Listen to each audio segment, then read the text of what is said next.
لن تزولا قدم ابن آدم، حضور نے خبر دی ہے ابن آدم کے قدم ہل نہیں سکیں گے. جیسے مجرم کھڑا ہوتا ہے کٹہرے کے اندر، اس کٹہرے میں سے ہل نہیں سکو گے حتی یسأل عن خمس، جب تک کہ 5 چیزوں کا حساب نہ لے لیا جائے. وہ 5 چیزیں کیا ہیں؟ کان کھول کر سنیے. عن عمرہ فیما افناہ، عمر کا حساب دو. یہ 80 برس اور 70 برس ہم نے تمہیں دنیا میں دیے، کہاں ضائع کیے؟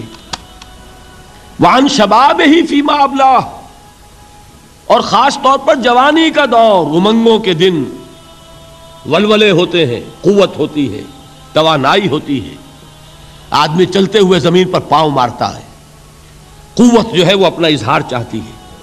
یہ جوانی کہاں گلائی؟ حساب دو، ایک ایک لمحے کا حساب دو.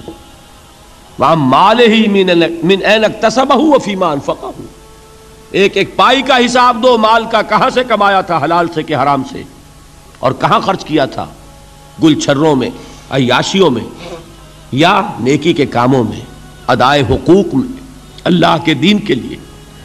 4 سوال ہو گئے.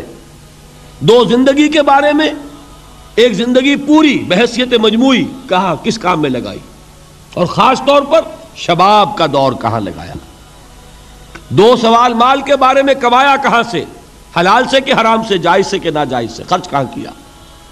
اور آخری سوال وَعَمَّا عَمِلَ فِيمَا عَلِمَ، جو علم حاصل کیا تھا اس میں عمل کتنا کیا. علم کے انبار لگاتے چلے گئے اور عمل کے آغاز کی بھی نوبت نہ آئی. یہ علم جو ہے یہ اس روز سب سے بڑا وبال بن جائے گا انسان. اتنا علم اور عمل کچھ نہیں، بجائے کہ کریڈٹ کا ذریعہ بنے یہ الٹا ڈیبٹ کا کھاتا بن جائے گا. یہ جواب دہی کا احساس ہے کہ جس کی وجہ سے انسان کی ٹریجڈی جو ہے وہ دوہری ہے. کوئی حیوان اتنے بوجھ تلے نہیں، مشقت کی، محنت کی، اس زندگی میں ختم ہوئے، اس کے بعد کوئی محاسبہ نہیں.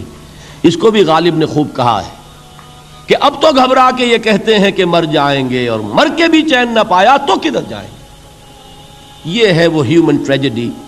اب میں آپ کو توجہ دلانا چاہتا ہوں، ایک تو گوتم بدھ کا فلسفہ، اس کے فلسفے کا مین تھیم یہ ہے سروم دکھم، آل از پین، آل از سفرنگ. اور اس نے جو بھی اپنی محنت کی یہ تو اللہ ہی بہتر جانتا ہے کہ اسے بعد میں ملا کیا اور کیا نہیں ملا. ایک بات آپ سے عرض کر دوں، گوتم بدھ کے بارے میں ایک بہت جید عالم، میرے نزدیک بر صغیر پاک و ہند کے علماء میں جو اس صدی کے علماء ہیں ان میں ان کا بہت اونچا مقام ہے، مولانا مناظر احسن گیلانی رحمۃ اللہ علیہ. گیلان قصبہ ہے ایک بہار کا، وہاں کے رہنے والے تھے. ان کی زندگی زیادہ گزری حیدرآباد دکن میں، عثمانیہ یونیورسٹی میں استاد رہے. انہوں نے گوتم بدھ کے بارے میں یہ لکھا ہے کہ میرا یہ گمان ہے کہ وہ بھی اللہ کے نبی تھے، اور اس کی دلیل دی ہے. قرآن مجید میں ایک رسول کا ذکر آتا ہے ذل کفل، اور یہ ذل کفل وہ ہے جس کے بارے میں ہمیں کچھ پتہ نہیں. قرآن مجید میں بھی ایک جگہ ذکر آیا ہے.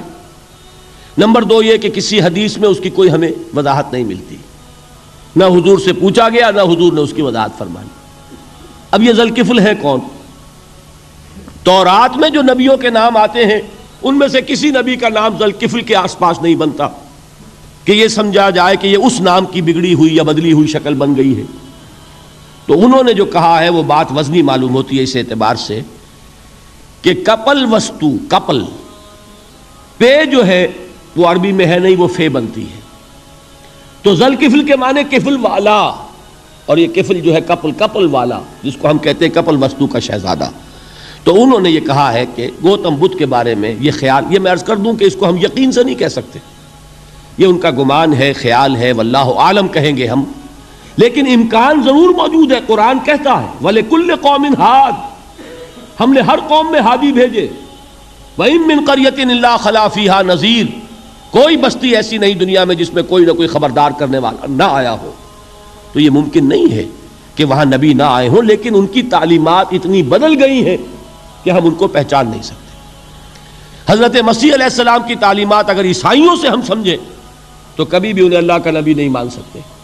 یہ تو قرآن مجید نے آ کر حضرت مسیح علیہ الصلوۃ والسلام کی اصل حقیقت ہمیں بتائی، ورنہ تو خدا کا بیٹا ثالث و ثلاثہ ان کو کیسے ہم مانتے؟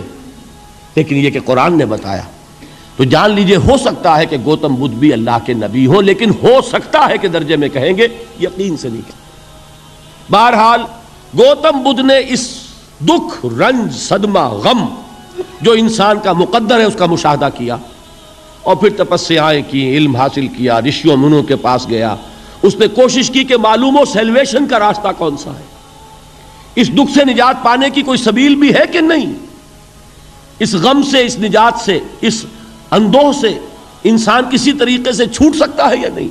اسی کو سیلویشن کہتے ہیں انگریزی میں، اسی کو ہندی میں نروان کہتے ہیں، اسی کو عربی میں نجات کہتے ہیں۔ ان النجات معلقۃ بمجموع هذه الاشیاء، میں نے امام رازی رحمۃ اللہ علیہ کے الفاظ میں آپ کو وہ لفظ بتایا، نجات کی راہ۔ اچھا، جدید فلسفوں میں جن حضرات کو دلچسپی کی بات ہے انہی کے بارے میں یہ عرض کر رہا ہوں، جدید فلسفوں میں بھی ایک فلسفہ ہے وجودیت، ایگزسٹانشلزم۔ آپ نے نام سنا ہوگا سارترے، یہ فرینچ فلسفر، اور اس وقت دنیا میں جو نوجوان نسل ہے وہ بہت زیادہ متاثر ہوئی ہے سارترے کے فلسفے سے۔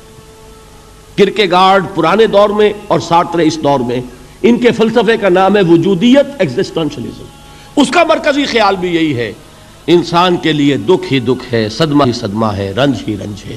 صرف یہ ہے کہ کچھ حساس لوگ ہوتے ہیں وہ صدمے کو زیادہ محسوس کرتے ہیں، کچھ ذرا ان کی حس جو ہے وہ کچھ ڈل ہو جاتی ہے، کند ہو جاتی ہے۔ وہ جو غالب کا شعر میں نے آپ کو سنایا کہ مشکلیں اتنی پڑی مجھ پر کہ آسان ہو گئی، ورنہ یہ ہے کہ انسان سوچے تو دکھ ہے۔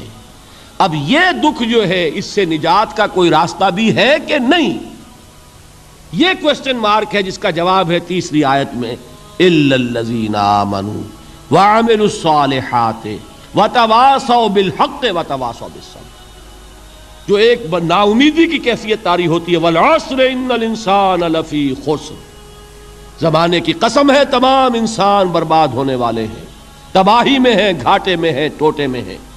اس سے جو ایک مایوس کن صورتحال سامنے آتی ہے، اس مایوسی سے نجات دلانے والی آیت ہے تیسری آیت۔ ایک راستہ ہے، یہ امید کی کرن ہے، تباہی سے بچ سکتے ہو، ابدی بربادی، وہ بربادی۔ یہاں تو یہ ہے کہ ہم نے مشقتیں اٹھا لیں، فاقے جھیل لیے، تکلیفیں برداشت کر لیں، صدمے برداشت کر لیے، لیکن موت آئی، اس کا خاتمہ ہو گیا۔ لیکن اس کے بعد اگر خدا نہ خواستہ جہنم میں جھونک دیے گئے، وہ ابد الآباد تک کی، وہ ہمیشہ ہمیشہ کی جلن۔ قرآن کہتا ہے کہ اگر ایک کھال جل جائے گی، جھلس جائے گی، اللہ اور کھال دے دے گا۔ دیکھیے، یہ بھی جدید دور میں آپ کو معلوم ہوگا، بورس بکائی نے جو کتاب لکھی ہے، دی فرینچ سرجن، اس نے ثابت کیا ہے کہ قرآن مجید نے جتنے نیچرل فینومینا کا حوالہ دیا ہے وہ بالکل سائنس کے مطابق ہے۔ آج ہمیں یہ معلوم ہے کہ حس جو ہے وہ صرف کھال میں ہوتی ہے، کھال حساس ہوتی ہے، کھال اتر جائے نیچے جو ہے گوشت جلے گا، آپ کو تکلیف نہیں ہوگی۔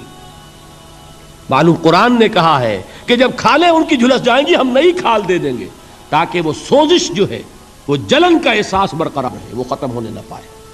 حالانکہ اس کی ضرورت نہیں ہے، اگر اندر کا گوشت بھی حس والا ہوتا تو پھر کھال دوبارہ عطا کرنے کی ضرورت نہیں ہے، گوشت جلے گا، اس سے بھی جلن کا اور سوزش کا احساس ہو جائے گا۔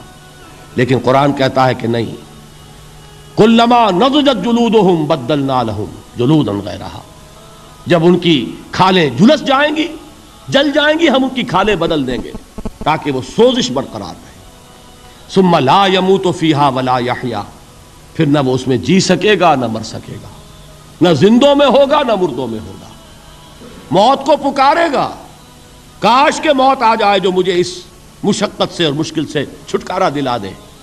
وہ موت جس سے اس وقت ہم بھاگتے ہیں، اگر خدا نہ خواستہ اس جہنم میں جھونکے گئے تو پھر موت کو پکاریں گے اور موت نہیں آئے گی۔ اس عذاب سے، اس ابدی ناکامی سے، اس خسران سے، اس ابدی ہلاکت سے بچنے کا کوئی راستہ ہے؟ وہ جو میدان حشر میں پکاریں گے لوگ، این المفر، کوئی جائے فرار ہے، کوئی جائے پناہ ہے؟ وہ جائے فرار، وہ جائے پناہ اس دنیا میں اللہ نے ہمیں عطا فرمائی، اسی کا نام صراط مستقیم ہے۔ الا الذین آمنوا وعملوا الصالحات وتواصوا بالحق وتواصوا بالصبر، ایک راستہ ہے۔